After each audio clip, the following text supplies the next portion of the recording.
د غم ناول ډیرو قدرمنو اوریدونکو سلامونه، نیکی هیلې او احترامات مې ومنئ. قدرمنو اوریدونکو، د غم ناول اتمې برخې ته مو زه سمیع الله ایوبي هرکلی کوم. دا هم تاسې او دا هم د غم ناول اتمه برخه. امید لرم چې تر پایه پورې را سره واورئ.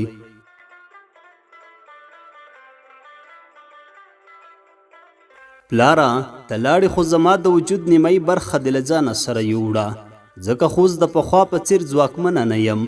ستا د بېلتون سیلی لکه د مني پاڼه زیړه کړم. د ژوند ټول خواږه یې راځنې زبېښلې دي. زما زړه هره شیبه یوازې ستا مرحمت یادوي، او دلته لا هم هغه زړه ستا د دیدن په باران خړوبېدل غواړي، کوم چې ستا د نشتون غم او وچکالۍ وهلی او له تندې مړ پروت دی. دا دی ستا د تلو څو میاشتې ووتې، خو لا هم زما زړه د لیدو جل داسې وهلی لکه تیر څو کاله چې ورته هیڅ اوبه نه وي رسېدلې. پلاره، بلکې زما د ژوند د ټولو خوشحالیو څښتنه ستا اروا دې تل ښاده وي. ډېره درپسې زړه تنګې شوې یم. د زرلښتې په سترګو کې د اوښکو باران بیا ودرېده. د دې کرښو هر لیکل شوي لفظ یې د زړه دیوالونه ونړول. همغسې په لړزېدلو لاسونو یې بیا د کتابچې پاڼې وړولې. راتلونکي پاڼه کې دا ځل په تور قلم لیکلی وو: پرون هم زما د ژوند له تورو ورځو یوه ورځ وه. له سهاره مې لاس کار ته نه ورتېرېده، خو د زرینې له ویرې نه زړه لګیا وم. ماښام مهال ټولو ډوډۍ وخوړه. زما زړه نه کې د خپلې کوټې ته لاړم. ثمرګل راپسې راغلو، خو له مودو پس یې نن رویه یو څه ښه وه. ناڅاپي تغییر یې حیرانه کړم. ساعت وروسته د هوس او وجود وږی د ځناور په څیر شو. د څو شیبو لپاره یې زما د بېوسه وجود واکداري راځنې واخیسته. زه نوره پیغله نه یم. بله پاڼه کې لیکلي وو: د بېوسۍ مېرمنه واخلم. د بېوسۍ مېرمنه واخلم، سړی به ستړی وي، د بل زړه به ساتینه. هو، بېوسي زما د ژوند تر ټولو ستر او تریخ حقیقت دی. خدای دې هیڅوک هم زما په څیر نه بې اثرې کوي. په رڼو سترګو به حقیقت ویني، خو له ډاره به غږ نشي کولی. نن مې زرینه ولیده چې زما په کړي کتخ کې مالګه په لوی لاس ور زیاته کړه، د دې لپاره چې زما د ځورولو لپاره ورته نوې بهانه جوړه شي. خو دې پلمې راته ابدي داغ پرېښود. زما په تندي د فلزي ګیلاس له وجې جوړ ټپ د ګیلاس له وجې نه دی، بلکې دا د بېوسۍ ټپ دی.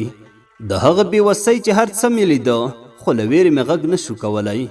اوف خدایه، ستا د دې ځمکې په قشر شته بندګان ولې دومره ظالمان دي؟ زرلښتې په سختۍ خپل خواره حواس راټول کړل او صنم ته یې وکتل. په سپین مخ باندې تورو خورو زلفو د ښکلاو راګ جوړ کړی و. بېشمې د کتابچې څو نورې پاڼې په لړزېدلو ګوتو واړولې. آخري پاڼه کې چې ورپسې ټولې پاڼې سپینې وې لیکل شوي وو: احساس کوم چې مور کېږم، خو زه نه غواړم چې یو بدبخته مور شم. نه غواړم چې اولاد مې زما په څیر بدقسمته شي. نه، زه دا کله هم نه غواړم چې زما سختو شپو او ورځو شاهد دې زما اولاد واوسي. خدایه، ته ورکوونکی او اخیستونکی یې، زما په حق کې داسې فیصله مه کوه. د صنم د مور کېدو د یادښت په لوستلو د زرلښتې سترګې رډې راووتې. یوه شېبه یې داسې فکر وکړ چې ټول پلان یې ګډوډ شو، ځکه زرلښتې خو لا د پخوا دا په ذهن کې ساتلی وو چې صنم د دې تور زندان نه وباسي او یو روښانه ژوند ته په رسولو کې پوره لاسنیوی وکړي. په بېشمې لاسونو زر اوښکې پاکې کړې، کتابچه بیرته بنده کړه او په خپل ځای کې یې کېښوده. په پښه نیولو قدمونو د صنم دوی د حویلۍ نه ووته او خپل کور ته ننوته. سیده خپلې کوټې ته لاړه. خو ډېر یې وژړل، خو ډک زړه یې کله تشېده. سترګې ورغلې وې چې ټلیفون ته یې زنګ راغلو. اوکې یې کړ، سلګۍ وه. سلام یې ورته وکړ. ستړي مشي وروسته یې ترې ګیلې شروع کړې.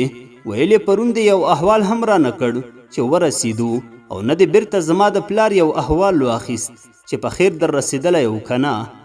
د زرلښتې بحث ته زړه نه کېده، نو ورسره ویې منله چې ته رښتیا وایې. غږ یې غریو ونیوه. سلګۍ جدي شوه او ویې پوښتل: زرلښتې څه شوي دي ها؟ ته ښه یې؟ زرلښتې ځواب ورکړ: نه، هېڅ ښه نه یم. د سلګۍ د ډېر ټینګار وروسته یې ورته د سلم ټوله کیسه او لیکلې جملې یادې کړې. د سلګۍ غږ هم غریو نیولی و. بیا د سنګین حالت په اړه لنډ بحث وکړ. زرلښتې ته یې وویل چې خپلې ملګرې او ټولګیوالې رویات یې د صنم په اړه ور یاده کړې وه. چې جلاباد کې زمونږ د خاله د لور ګاونډۍ ده رویا سنگین ته ویلی وو. اوس سنگین راته زارۍ کولې چې که صنم سره د اړیکه نیوله نو حتما یې غږ ما واوره. ما غوښتل د نه جواب ورکړم خو د سنگین زاریو بېقراره زړه زما په خوله د هو ویلو پټۍ ولګوله او خبرو کې دا هم یاده کړه چې حالت یې همغسې دی. ټول ورته په ویلو ستړي شول چې صنم هیره کړه. ځینو خو ورته ان دا هم وویل چې آیا صنم وروستی جینۍ ده نورې جینکۍ کمې دي. خو سنگین یې جواب کې یوازې همدا وایي چې ځینې ښایستونه له حساب او کتاب نه بهر وي. لومړي هم وي او وروستي هم. زما لپاره صنم همداسې ده. داسې که هر سنگین خپله صنم پرېږدي او هیره یې کړي نو د مینې او بېوسۍ دا ګراب به خوره لوړ لاړ شي. زرلښته د سنگین د زړه پاکوالي او سپېڅلتیا ژورو فکرونو کې واچوله. خو د سلګۍ د خدای په امان ویلو الفاظو یې فکر ټال وشکاوه. ټلیفون یې قطع کړه اوږده وغځېده. شېبه وروسته یې بېرته سترګې ورغلې وې او خوب یې وړه.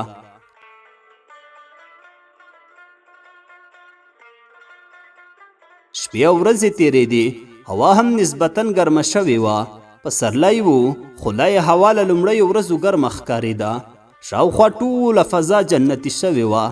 ګلانو تازه غوټۍ او ګلونه سپړلي وو. د ګلانو ځانګړو رنګونو د فطرت د ښکلاو جلوې شیندلې. د باد نرمو څپو شنه واښه په خپلو نرمو مچکو له خوبه راویښول. د مرغانو لویو کاروانونو هره خوا د خوښۍ زیري خپرول. خو د صنم زړه خزانه او د خوښیو ماڼۍ یې له پخوا د ټولنې ناترسو او بېځایه رواجونو نړولې وه.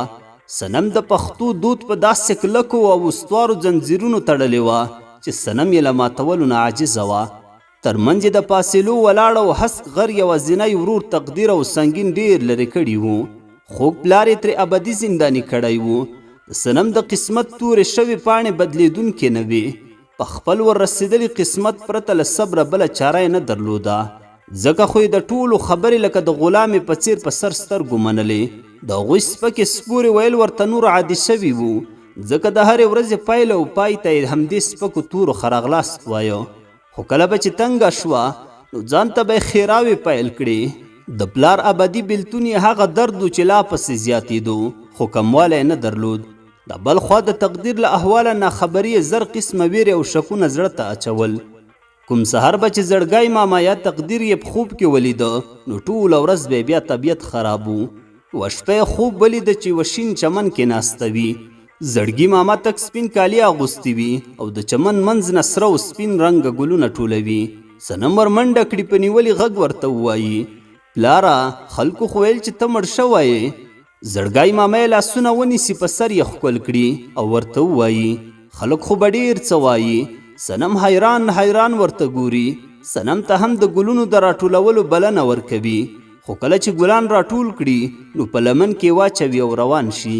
صنم ور منډه کړي ورته وایي چې پلاره چیرته ځې. زړګی ماما شاته وګوري ورته وایي چاته زما د راتګ څه ونه وایې زه بېرته ځمه. صنم بیا ورغږ کړي پلاره هیله کوم مه ځه. زړګی ماما مسک شي صنم ته وګوري او ورته ووایي بل ځل چې راغلم تا هم له ځانه سره بیایم. دې سره صنم له خوبه راویښه شوه چې شاوخوا یې وکتل خپله زړه کوټه کې په زړه توشه کې پرته وه. ستونه یې وچ شوی او خولې وه. زر پاڅېده اوبه یې وڅښلې او 10 او نفل یې وکړل. اجر یې پلار ته ور وباښه. بیا نو سحر ټوله ورځ اندېښمنه او خفه وه. بله ورځ یې تقدیر خوب کې ولیده چې په سپېره او خالي میدان کې پښې غځولی ناست وي. شاوخوا یو څو هلکان هم یو بل ته بې غرضه او بې پروا ناست وي. تقدیر د لاس په ورغوي کې وړې وړې دانې اچولې او د بل لاس په ګوتو یې سولولې. صنم یې خواته ورشي ورته وایي دا څه شی دی وروره. تقدیر وخاندي لیونۍ ته لا دا نه پېژنې ها. صنم چې جدي شي نو تقدیر ورته وګوري او ورته ووایي دا د ژوند خواږه دي زما نادانې خورکۍ. د همدې سره له خوبه راویښه شي نه تقدیر وي او نه هم ورسره د ژوند خواږه. داسې او دې ته ورته خوبونه به یې تل لیدل چې تر ویښېدو وروسته به یې افسوس کوو چې کاشکې رښتیا وای او یا به هم شکرونه ویستل چې شکر چې خوب وو. خو اکثره وخت به یې زرلښتې ته خپل خوبونه ویل او زرلښتې به د ډاډ ورکولو لپاره ښه تعبیرول.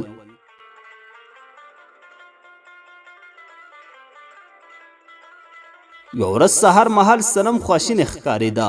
د بیګاني لیدلي خوب نه ځورېده. پخلنځي کې د سحر لپاره چای تیار کړ. ټول چای ته کېناستل.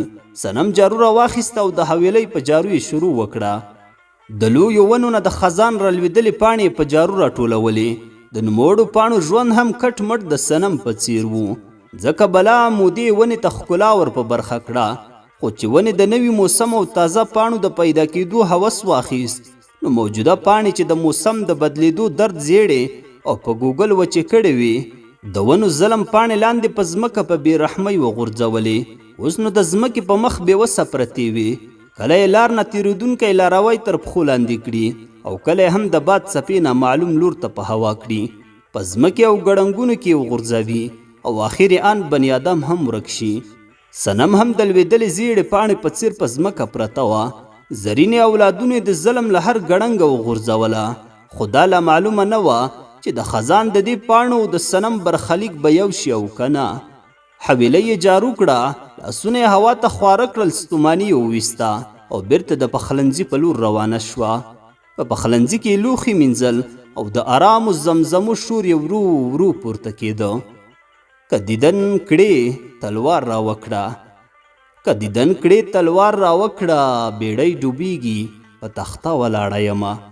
د تقدیرونو پاکه خدایا، د تقدیرونو پاکه خدایا، زه د ازل له برخې ډېره تنګه یمه. د کبرجنو خلکو زور دی، د کبرجنو خلکو زور دی، زما باڼو کې اوښکې ډنډ ولاړې دینه. چې مې د سخت یار خبرېږي، چې مې د سخت یار خبرېږي، په ما به درد د زړګي څه کړي وینه. د خوشحالۍ بخت مې کوټه دی، د خوشحالۍ بخت مې کوټه دی، غم مې د زړه په ډاګ خیمې وهلې دینه. که د راتلو د اراده وي، که د راتلو د اراده وي، بیړه راوکړه اخري شېبې مې دینه. خدای دې په زړه سوری سوری کا، خدای دې په زړه سوری سوری کړه، چې در معلوم شي د دردمنو زړو حالونه. تاوان د دواړو برابر دی، تاوان د دواړو برابر دی، ما ته بایللې تازه بایللی یمه. نورې خیرې به درته نه کړم، نورې خیرې به درته نه کړم، د وړکي غږ دې په کور مه وشه مینه. د چا د بخت بیړۍ چلیږي، د چا د بخت بیړۍ چلیږي، د چا د بخت بیړۍ په ځای ولاړې دینه. چې ستا غمونه مې مړ نه کړي، چې ستا غمونه مې مړ نه کړي، د غریبۍ تبې مې ډېرې تېرې دینه. ماښامه ستونی مې راډک دی، ماښامه ستونی مې راډک دی، د کوم دیوال ډډې ته چیغې ووهمه.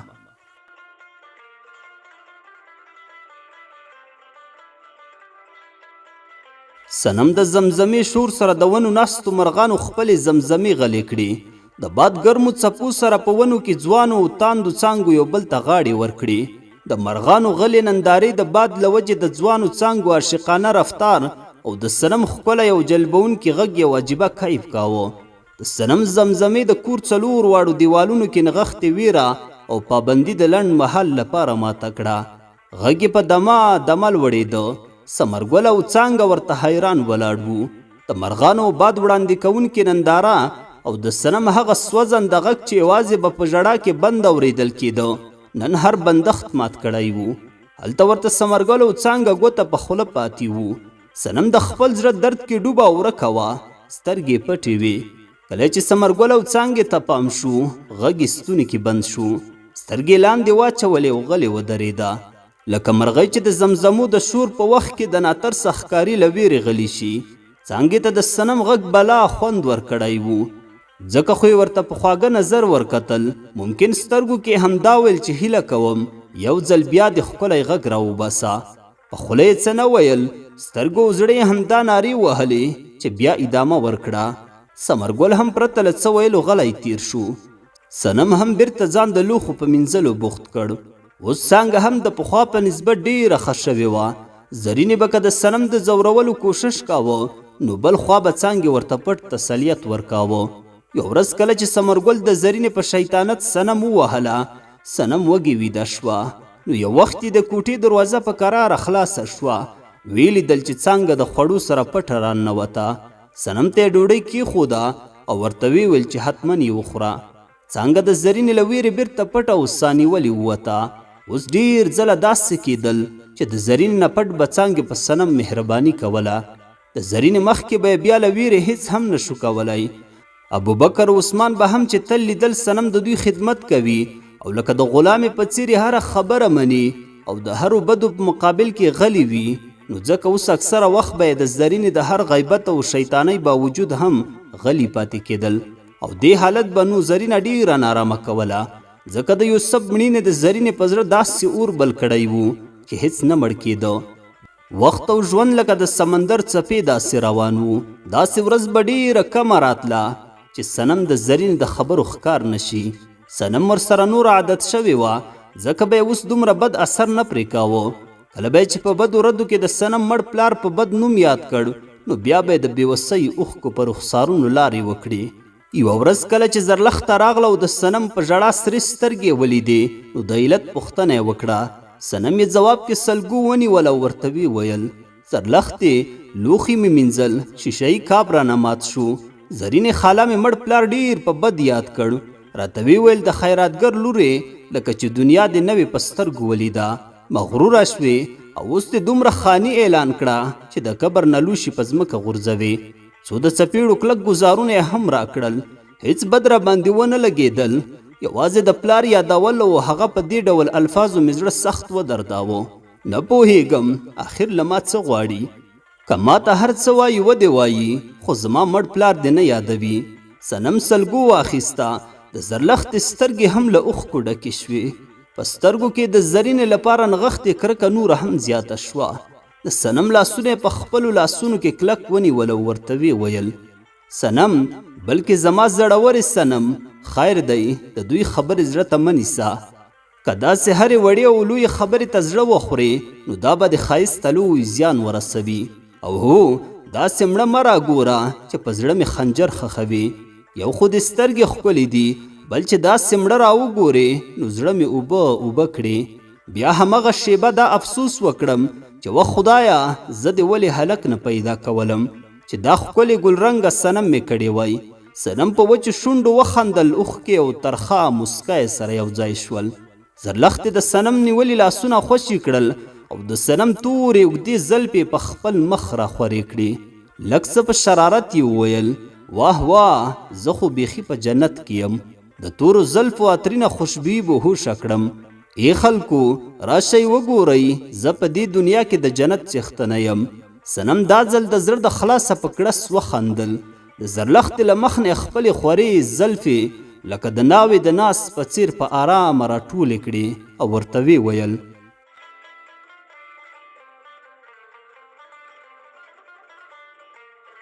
زرلښتې، د شوخۍ ګراب دې بیخي لوړ شوی. زرلښتې خبره ور پرېکړه: شوخي نه کړم صنم، ستا د ښایست جلوو مې زړه داغلی. صنم زرلښتې ته وکتل، ترخه موسکا یې په ګلابي شونډو خپره شوه او زیاته یې کړه: زرلښتې، قواره به څه کړم چې قسمت مې ښکلی نه دی. لنډه شیبه دواړې غلې وې. زرلښتې دې لنډې چوپتیا ته د پای ټکی کېښوده او ویې پوښتل: صنم، هسې ما ویل دې ورځو کې ثمرګل ډېر کم راځي چې ولې؟ صنم ځواب ورکړ: زرینې ویل چې کوم نوی دکان جوړوي، د هغه سوداو جوړولو چارې کې بوخت دی، نو ځکه دې خواته خاص نه وزګارېږي. زرلښتې د اوبو ډک سطل د صنم په مرسته پورته کړ او روانه شوه. شیبه به نه وه تېره چې بیرته راغله. شاوخوا یې وکتل، زرینه او څانګه نه ښکارېدلې. پټ یې صنم ته وویل: صنم، سلګۍ زنګ وهلی، وایي صنم سره خبرې کوم. د صنم په څېره د خوشحالیو نښې وځلېدې. په بیړه یې وویل: زنګ ورته ووهه که نه چې خبرې ورسره وکړم. زرلښتې د څادر نه لاندې موبایل راوویسته او د سلګۍ شمېره یې پکې ډایل کړه. ټلیفون یې غوږ ته ونیو، زر یې صنم ته ورکړ. واخله، دا دی زنګ ورتېر شو. صنم یې په بیړه د لاسه موبایل واخیسته او غوږ ته یې ونیوه. سلګۍ له هغې خوا سلام واچاوه، پرته له ځنډه یې وویل. صنم غلې وه. بیا یې غږ وکړ: زرلښتې، تا ته وایم، زما غږ اورې او که نه؟ موبایل صنم ته ورکړه. صنم غرې ونیولې وه. له دې خوا یې غږ کړ: سلګۍ، زه یم صنم. سلګۍ د صنم د غږ په اورېدو نوره هم هیجاني شوه. صنم، څنګه یې ها؟ زه نه در یادېږم. ډیره په زړه سخته یې، بیخي مې پوښتنه نه کوي وخت دې څنګه تیریږي. صنم د ټولو پوښتنو په جواب کې په آرامه وویل خیم سلګۍ ته څنګه یې؟ سلګۍ جواب ورکړ خیم ډیره راته یادیږي. تل داسې فکر کوم لکه کوم څه مې چې ورک کړي وي، ته لاړې او زه دې یوازې پرېښودم. د صنم پر مخ مړې اوښکې را روانې وې، همدا چې خولې خبرې ته جوړوله نو زرینې مخې ته ودرېده. برګ برګ یې ورته وکتل، له غوسې په تندي ګونځې ښکارېدې. صنم له ویرې موبایل زر له غوږ نه لرې کړ او د زرلښتې په لاس کې ورکړ. له هغې خوا سلګۍ هلو هلو نارې وهلې. زرلښتې موبایل غوږ ته ونیو او په چابکو قدمونو ووته. زرینې صنم ته وویل خو اوس دې په موبایلونو خبرې هم شروع کړي؟ خدای خبر د چا سره غږېدې؟ ما خو اول نه در باندې شک و چې د دې زرلښتې سره دی. دا دومره نږدې او خوږه ملګرتیا بې دلیله نه ده. کوم یو یې درته پیدا کړی دی ها چې په موبایلونو دې ورسره غږوي؟ صنم ویرې اخیستې وه، ستوني کې لاړې نه وې. په بنده بنده ژبه یې وویل نه زرینې خاله، هغسې فکر مه کوئ، دا مې ټولګیواله وه. زرینې په خوله کې خبره ور وچه کړه او ورته ویې ویل